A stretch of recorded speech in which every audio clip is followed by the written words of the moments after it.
And another big show, but then that's where it turned out. But you see, all of the elements are there. They're just rearranged so that it can be art instead of a picture.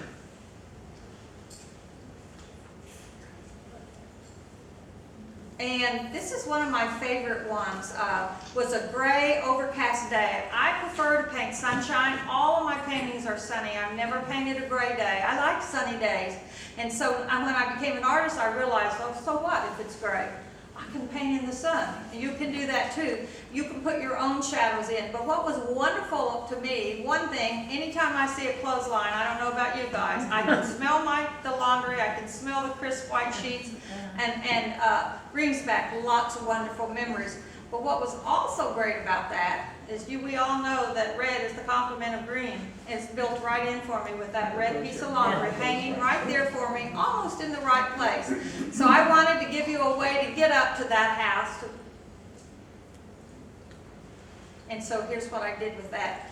That is actually a little study of a bigger painting that I did of that same one. But I always do a value study, a composition, a value plan, and then I do a small 9x12, and I have that study in some of these prints over here. And if that study comes out close enough to what my expectations are, then I will take it to a bigger size, and that one did go up to a bigger size. But see the laundry? Yeah. It was about that splash of color became the focal point, and I put a road in so you could get up to that house and meet the people that maybe live there. Oh, this one has kind of a funny story. My husband is the most patient man, but he doesn't really get as excited about all these country roads as I do, but he's my enabler for sure. He never puts obstacles in my way. And so this was in Walport, Oregon. And it was after a long day of going down these roads, and I had one road back, said if we'll just go down this one road, then we can go back. This is when we were traveling in a big old RV, and which we did for about 5 years. But so anyway, as we went by, it's like, oh my gosh, I got a glimpse of the ocean, and I said, I know I said, can we just do one more? And I promise we'll go home, we'll eat, you know. And so here's our Jeep Cherokee, and we pulled in again. And so I named this painting, I found it in Paradise. I found it in Walport. And so you'll see why I named it that. And people say, well, why did you name it, I found it in Walport? That's because when I made it down to the end of that road, there was the sea, and it was paradise. So I found it in Walport. It's paradise is what I found. But that's how you describe your feelings. And I stood there and I could feel the sea breeze. I could smell the salt. It was quiet. No one was home. Maybe those were vacation homes. I don't know. But that's what I wanted to then paint about. So you have to define that. In my book, you know, I try to explain how I go about doing that. It's not easy at first. You have to kind of condition yourself to be able to think about feelings in regards to art rather than things in regards to art. Okay. Now this one is on a little video that I put together at my dining room table. My dog and my husband even walked through it, and I just set up a camera and I started painting. It took me about an hour to paint this, and then I sped it up into about 7 or 15 minutes, and it's on YouTube. So you can watch this being done completely from brush stroke to the last brush stroke in about 15 to 20 minutes. And this one, I can't remember where it was, but what attracted me? Well, I just love old awnings, and I love stripes. And again, you know, what a nice quiet place, you know, so peaceful, no problems there. And I love the line of the telephone poles, but I needed to rearrange it because those telephone poles are taking the eye right off the page. So as an artist, I got to be aware of those things so that I can keep you inside my painting instead of taking you outside of my painting. So that was quickly done. It's about this big, and that was done in probably about an hour and 15 minutes. Once I start, I continue to paint, and it just a rhythm begins with your brush and your paint that it will just then flow, if you understand what it takes to create art. And I didn't understand that for 2 years. And I struggled and I struggled and I didn't make any progress. And then I realized something was missing. I didn't know what that person knew that I was trying to paint pictures like. And that he must have the answers, but somehow they had eluded me. So I went back to my books, and what I had missed, I went directly to trying to paint like that person painted, and I didn't take any time to read what he was trying to teach me. Because there's actually is a huge amount of knowledge that you have in order to take a flat sheet of paper and make it feel as if you could walk down that country road. And once you learn all of that, you become very powerful as an artist to be able to say what you want to say. So really fast painting. This was in Laurel Mountain, Highlands. I think it was in Pittsburgh? Where was that? Pittsburgh? Where? Yeah, it's like Whitby Island. Yeah. And that painting is, let's see, I have that one. Let me show it to you, what it turned into.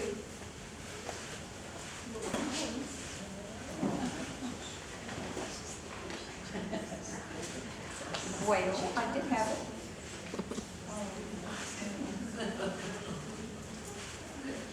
Anyway, you'll see it. You'll see it on the, oh, there it is, on the end. No, that's the farmhouse. Okay. So let's Maybe see. it's in one of your prints. Yeah, it's a, well, I had a print of it. There it is. So that is the, I think that might be the actual painting.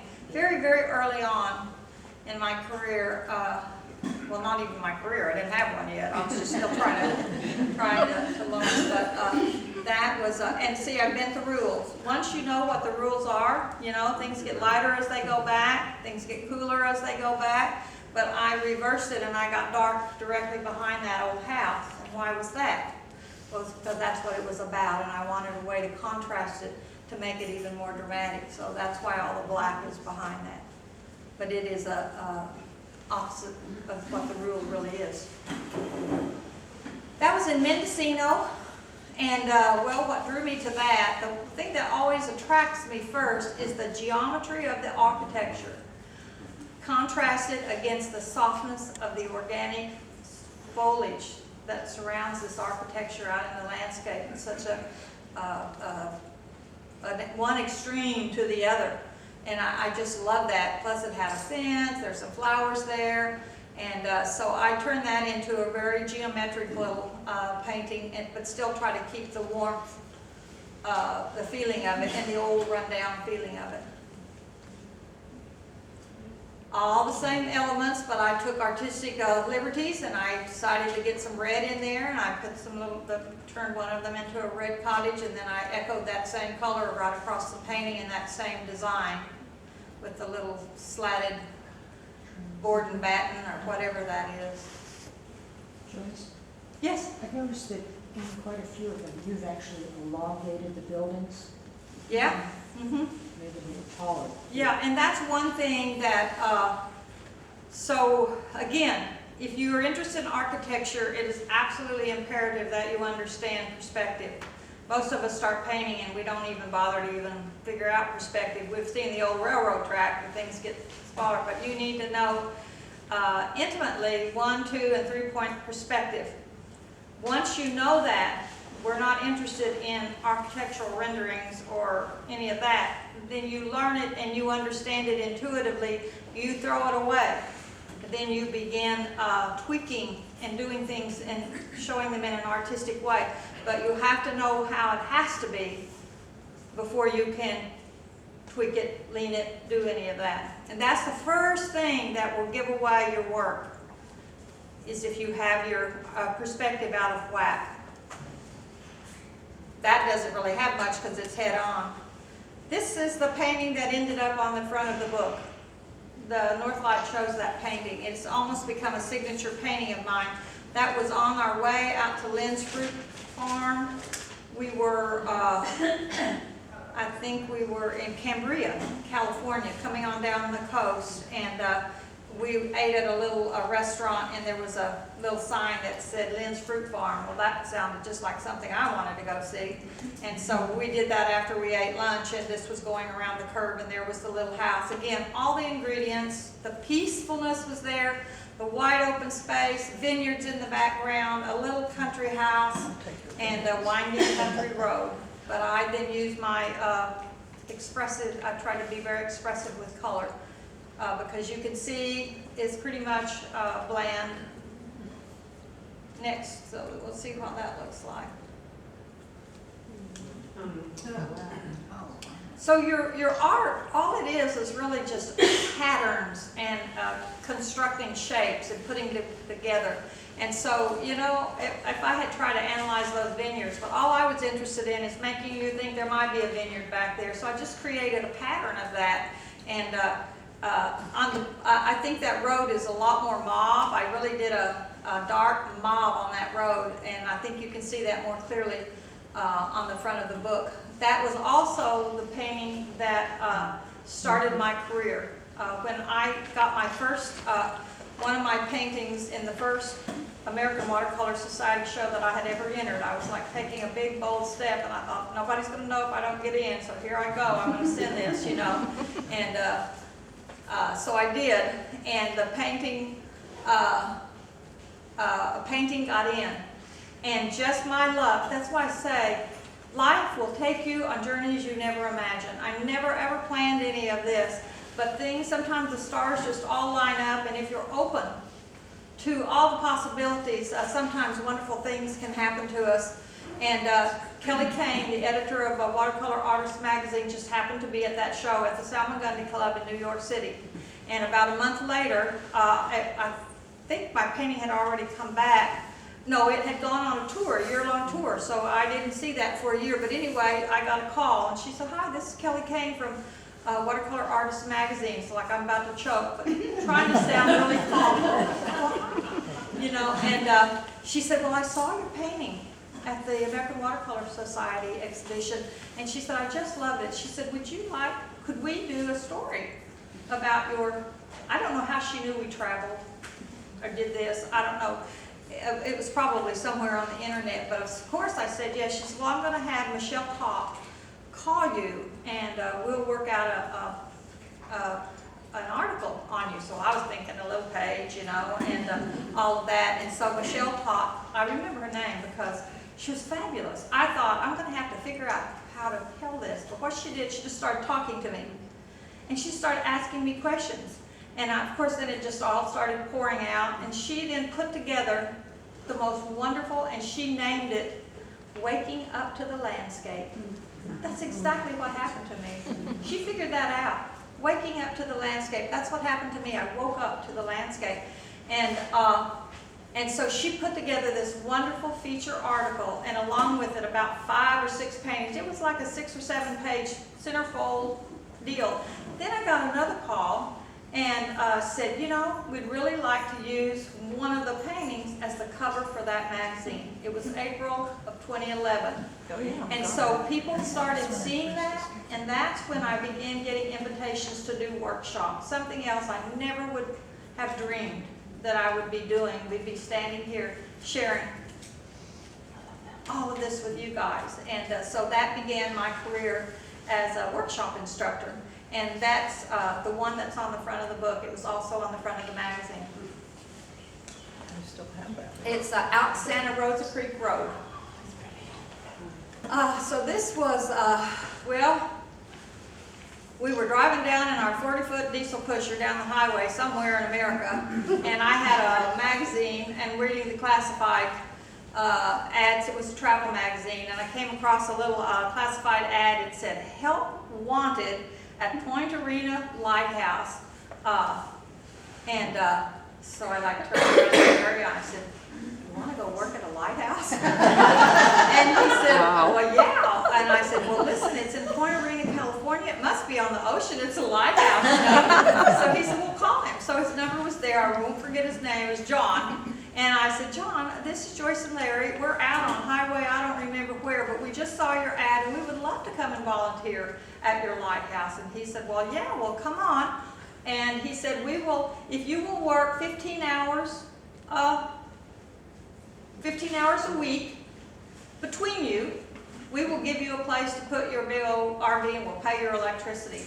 So we would put our 15 hours in, and I would be the docent. We acted as docents. They had a museum. People from all over the world came. We had people from Russia, from Switzerland. There was a big gate you came through. It was on a spit of land about 2 miles out into the ocean, and there sat the Lighthouse. But, you know, he was talking about, you know, from Texas. You can probably recognize by my accent. So Larry would often be at the front gate taking tickets. It was $2 to get in, and I would be in the museum or at the top of the Lighthouse. And one day a couple came in and they just looked at me and she said, "You must be married to the man at the gate." I didn't think anybody would notice, you know, but then it was pretty obvious. And so anyway, when we were off of our 15 hours, well, then we would go up and down the Mendocino coast. And this little farmhouse sat there, and I would just every day think, oh my gosh, what would it feel like to wake up every morning and look out at the blue, that cobalt blue Pacific Ocean. And and then not only that, there were blackberries growing on the fence to welcome people as they came in. You can't really see it, but those are blackberries. And so finally one day, I wanted to go down the road, you know, but I couldn't do that. But one day finally, after about 6 trips past it, we did stop. Larry stopped and I got out and I took those photos. And I ended up naming the painting Pacific View and Blackberries Too. What else would you want, you know? And so anyway, this is one of my very early paintings when I was trying to paint the essence of what I felt about this whole area. Real simplified, but it's all there. Just had to move some things around. There's the blackberries. Oh, that was wonderful. I'd just love to go back there. Okay. So that's the end of that little slideshow. Very nice. I think there might be one more. Yeah, here's another rendition of that same little scene. I just did it in a different color. The other one was a gray barn and a white shed, and this is a white barn with a red shed. Cool. Any questions?